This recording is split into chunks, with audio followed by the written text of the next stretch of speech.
पुण्य की प्राप्ति करनी हो तो कब उठना चाहिए, क्योंकि डेली रूटीन बहुत मैटर करता है, और किन चीजों का दान करना चाहिए इन बीच, ये बताएं दर्शकों को। देखो ऐसा है, डेली रूटीन की बात करें तो हमारे सनातन धर्म में तो स्पष्ट रूप का से संकेत है कि हर व्यक्ति को, हर सनातनी को ब्रह्म मुहूर्त में उठ जाना चाहिए और प्रातः काल के पहले स्नान कर लेना चाहिए, सूर्योदय के समय सूर्य को जल देना चाहिए और उसके बाद अपने नित्य पूजन में बैठ जाना चाहिए। इसलिए ब्रह्म मुहूर्त में उठना चाहिए और दिन के समय इन 4 महीनों में सोना नहीं चाहिए। चातुर्मास में भारी भोजन कभी नहीं करना चाहिए। हर समय भोजन उतना करें जितने से शरीर चल जाए, इतना ज़्यादा भोजन न करें जिससे आलस्य आए। और हाँ, चातुर्मास में शुद्ध पानी ये ज़्यादा पीना चाहिए। चातुर्मास में हरी सब्जियों का सेवन मैंने पहले ही बताया था, जैसे पालक हो गई, चौराई हो गई, मेथी हो गई, इनका सेवन सावन के महीने में तो कम से कम बिल्कुल ना करें। सावन के महीने में इनका स्पर्श न करें, खाने की तो बात जान लीजिए। चातुर्मास में हरी सब्जियों का त्याग करने से बुद्धि और ज्ञान की प्राप्ति होती है। बुद्धि और ज्ञान मिले या न मिले, लेकिन रोग से तो आप बच जाएंगे। जो मतलब कि इन्फेक्शन का रोग है, इन पत्तियों पे जो कीड़े होते हैं, उस रोग से तो आप बच जाएंगे, ये पक्की बात है। सनातन धर्म इतना विशाल और इतना विस्तृत और इतना दूरदर्शी धर्म है कि इसमें अगर कोई बात कही गई है तो उसके पीछे कोई न कोई अपना ठोस तर्क है। तो ऐसा करने से संतान सुख भी मिलता है। देव उठनी एकादशियों से हरी सब्जियों का सेवन किया जा सकता है, क्योंकि चातुर्मास खत्म होने के बाद मौसम में नमी कम हो जाती है और सूर्य की पर्याप्त रोशनी पृथ्वी पर आती है। ये मौसम बैक्टीरिया, वायरस जैसे सूक्ष्म जीवों के लिए प्रतिकूल होता है।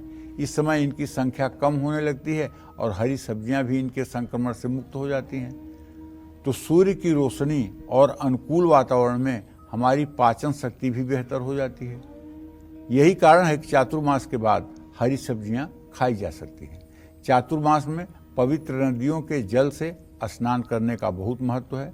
चातुर्मास में दूध, दही, घी और मट्ठे का दान महाफल देने वाला होता है।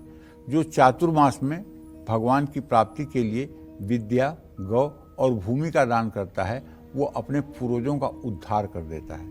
चातुर्मास में जो स्नान, दान, जप, होम, स्वाध्याय और देव पूजन किया जाता है, वो सब अक्षय पुण्य को प्राप्त कराते हैं।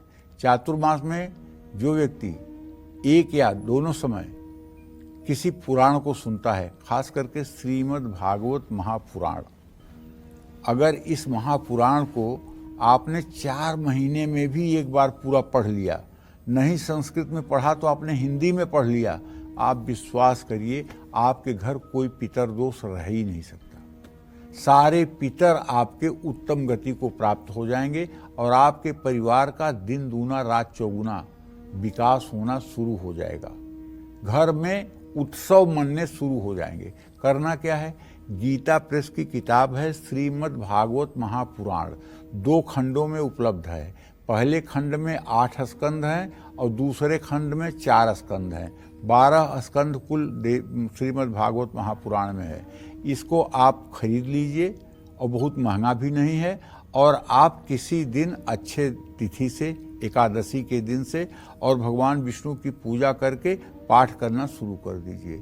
जितना आपके पास समय मिले उतना पाठ करके वहाँ निशान लगा दीजिए, फिर दूसरे दिन उसके आगे से बढ़िए और उसका मनन चिंतन करते हुए चलिए। 4 महीने में पूरी भागवत आप खत्म कर लीजिए। अगर 1 घंटे भी आप पढ़ेंगे तो 4 महीने में आराम से खत्म हो जाएगी और आपके सारे पितर जो है वो पाप ताप से मुक्त हो जाएंगे।